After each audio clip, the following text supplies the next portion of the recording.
Hi, everyone. I'm Phil Bliss, founder and CEO of Canada's Entrepreneur. And today we're going to meet Eric Naaman from Quebec. Eric acquired Damotech in 2010 with the vision of building an organization that reflected his values, one rooted in strong company culture, clear brand positioning, and product excellence. Under his leadership, Damotech has become the largest rack safety company in North America. Eric was recently named the EY Entrepreneur of the Year 2025 Eastern. He holds a degree in mechanical engineering and is guided by a creative passion. Actually, he began his career in commercial photography and communications, collaborating with such clients as Bombardier, Cirque du Soleil, General Motors, Home Depot, L'Oreal, etc., before transitioning into entrepreneurship and leading Damotech's transformation. So let's meet Eric. So, Eric, welcome to Canada's Entrepreneur. Great to meet you. Thank you. Uh, Thank you for be- having me. Thank you. Before we get deeper into the conversation, let's let everyone find out a bit more about you and your journey, your entrepreneurial journey. How about a 4-minute journey summary? How you got here and why. Sure. So I'm originally from Lebanon.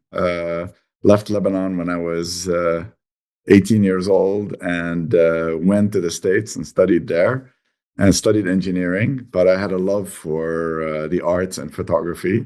So much to the chagrin of my parents, within within one semester of graduating, I decided to go and work in photography. So I moved to New York, worked for a very established photographer, well-established photographer who paid me $150 a week. I was sleeping on couches of my friends, etc. And then with that came a bit of experience, obviously. And then I moved to Montreal and started my own photography journey and worked as a commercial photographer for 20 years.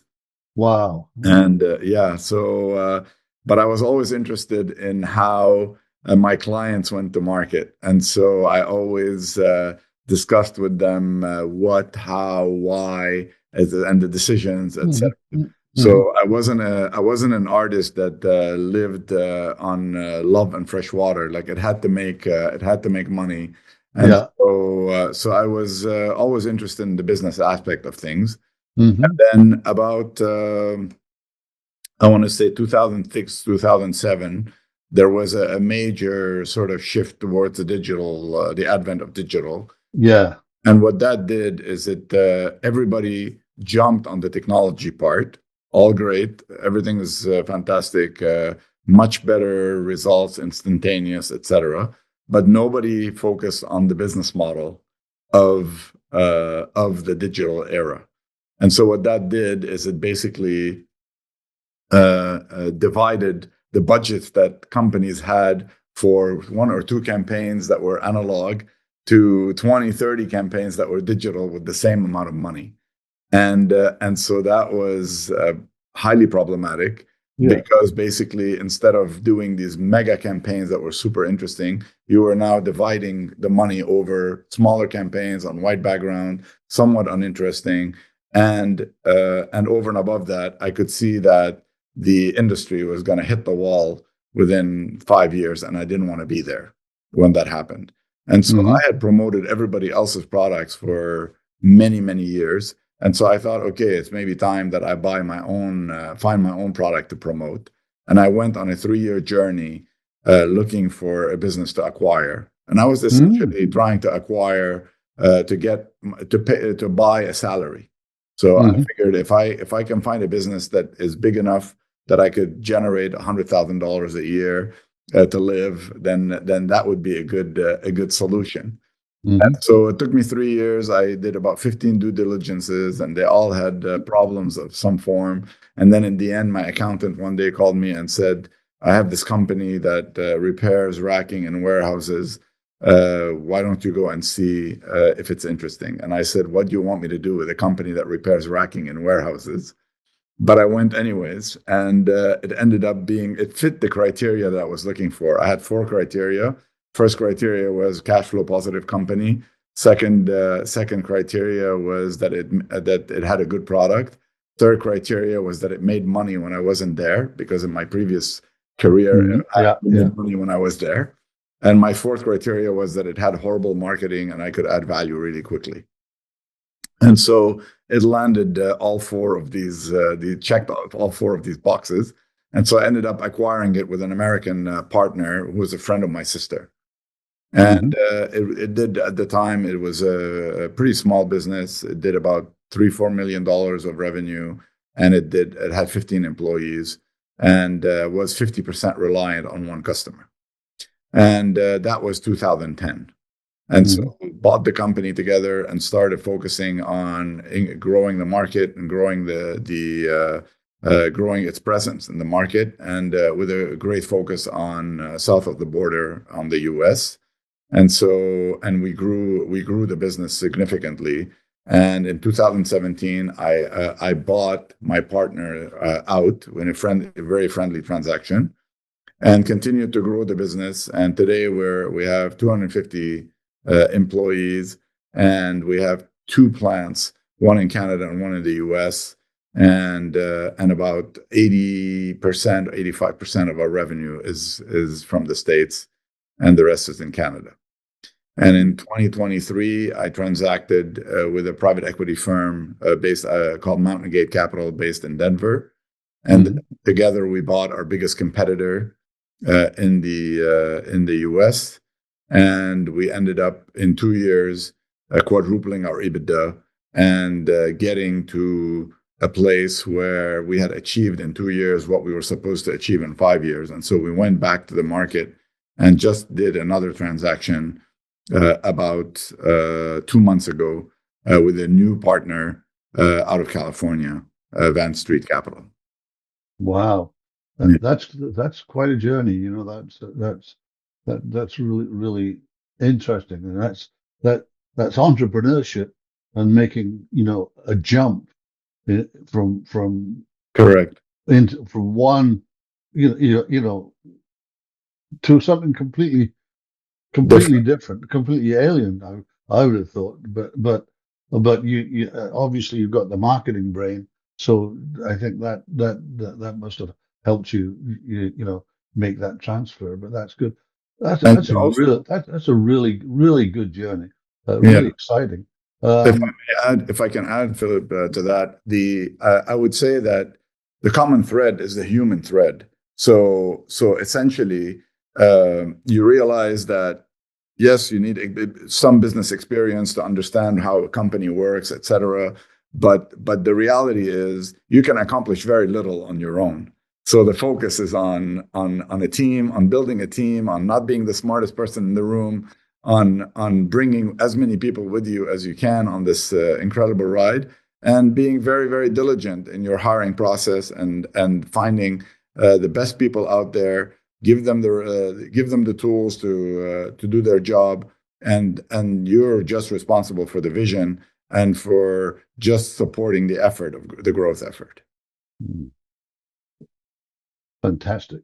So, you know, one of the things I wanted to focus on in this interview is, you know, you just won the EY Entrepreneur of the Year award for Easton, and you know, I followed the awards for quite some time and have a few questions that I think other entrepreneurs listening, watching, you know, it may help them sort of say, "Oh, that's maybe I'll go down that route." Why did you apply to be considered for the EY award anyway? I'm just, you know, just curious. To be very honest, I didn't apply. They came to me and said, "Yeah, we think you'd be a good candidate for for this process and for the application." And so I did. And I had done it once before in 2018, and so they invited me to repeat, and I did. And so I went through the process. But anytime you do one of these exercises, they're really good because what it forces you to do is to take stock of where you are in your entrepreneurial journey, and Yeah. how to think about where you want to go, and what has worked well, what hasn't, where did you succeed, where did you fail. I mean, entrepreneurship is hard, and there are no instruction manuals that come with entrepreneurship in general. Yeah. Yeah. Yeah. I know. I've been And one for a while. yes.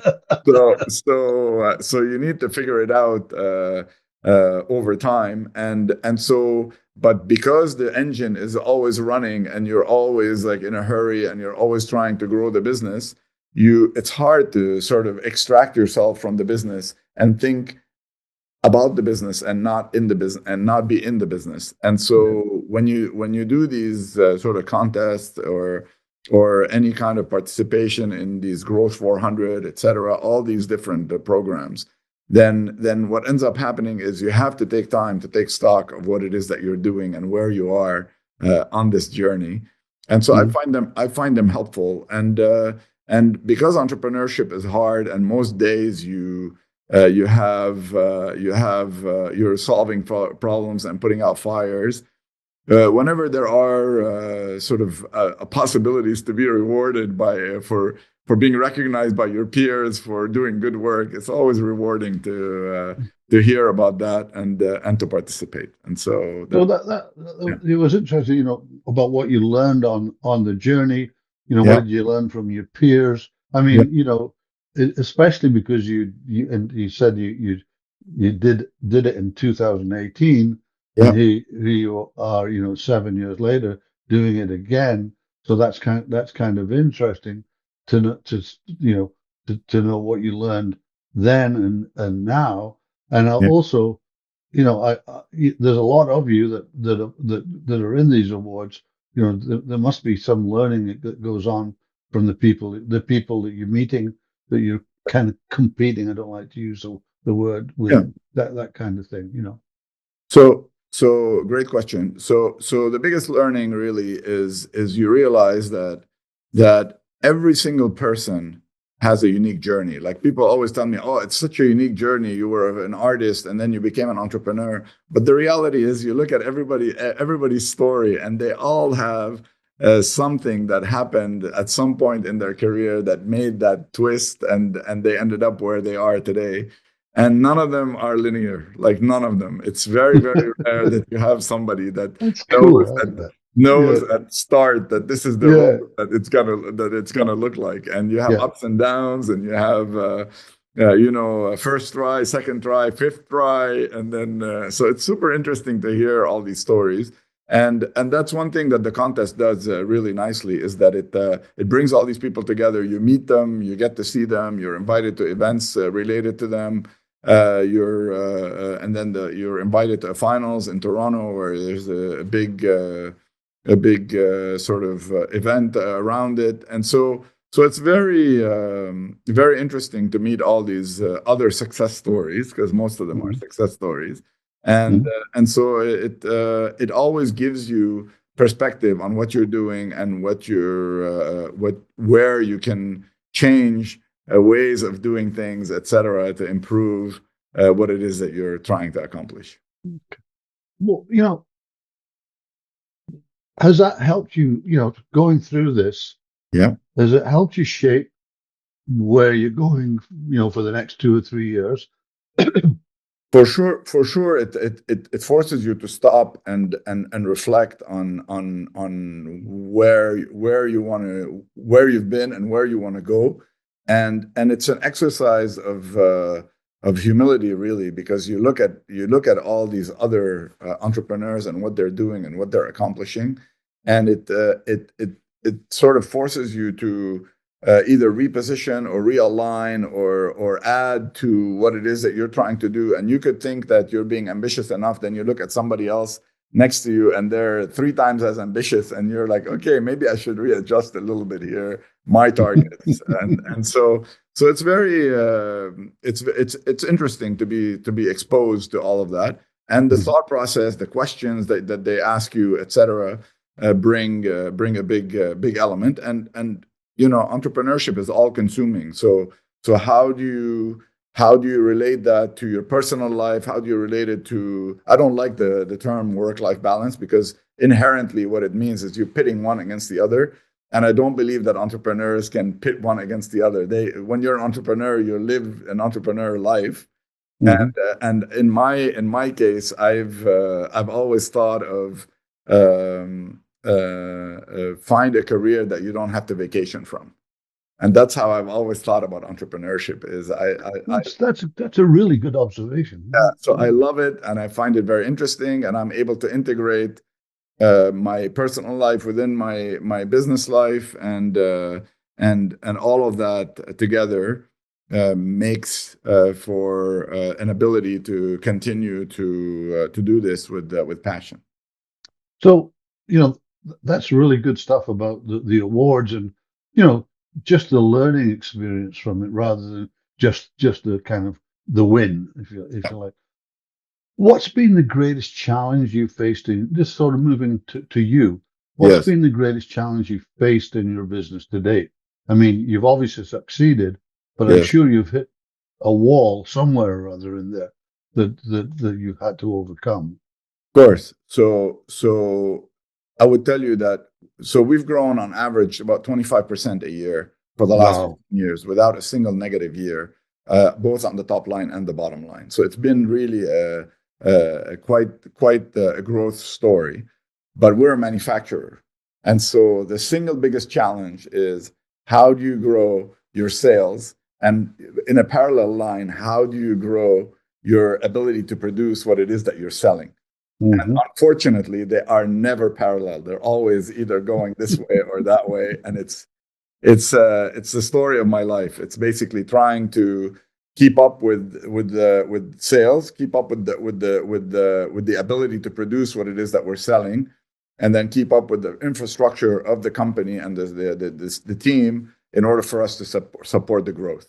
So I would tell you that that's by far the thing that I work on the most Yeah. on a daily basis. Do you see any, big challenge in the future, with the world as it is at the moment? Of Um, course, I mean geopolitical risk is huge. We never used to think about it until this latest administration, and mm, so it creates all kinds of thoughts about contingency plans, etc.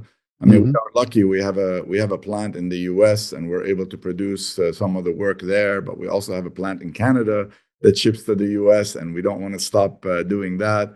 So mhm, there are challenges related to the environment in which we're living, and the entire sort of upheaval of traditional business standards mhm. between Canada and the U.S. And because a lot of our work is goes to the States and is in the States, it creates added complexity, certainly.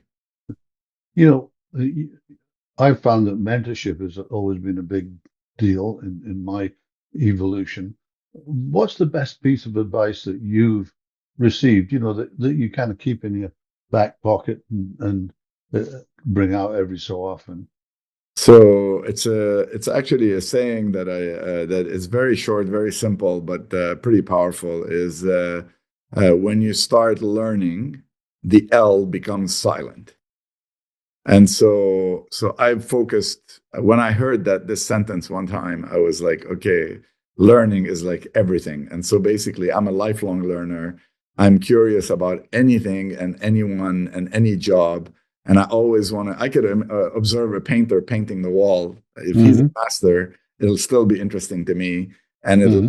and I can learn from it, and I can learn from other entrepreneurs, and I can learn from other businesses, and watching other people do their job, and curiosity.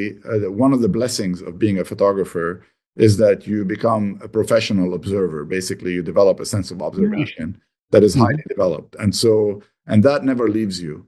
And so I'm a highly observant person who notices a lot of details, and the devil is in the details.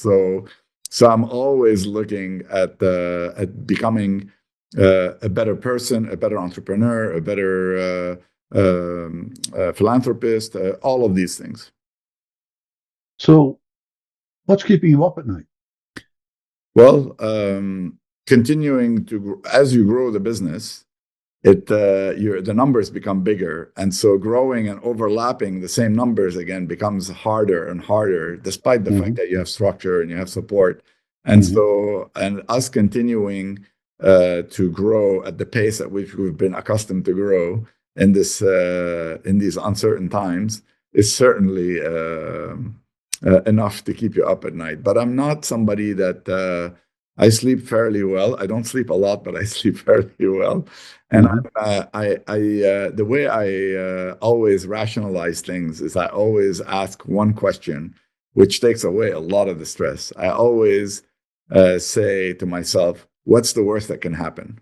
And if the worst that can happen I can live with, then we're good. It takes. That's a really good observation. That's excellent.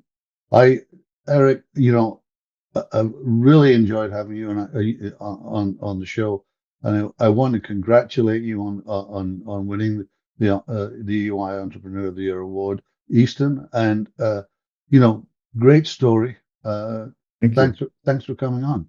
Thank you so much. Wow, Eric is a superpreneur for sure. His story is one of achievement and business logic and hard work, three vital steps to the success he has achieved, capped by being an EY Entrepreneur of the Year award winner. Terrific.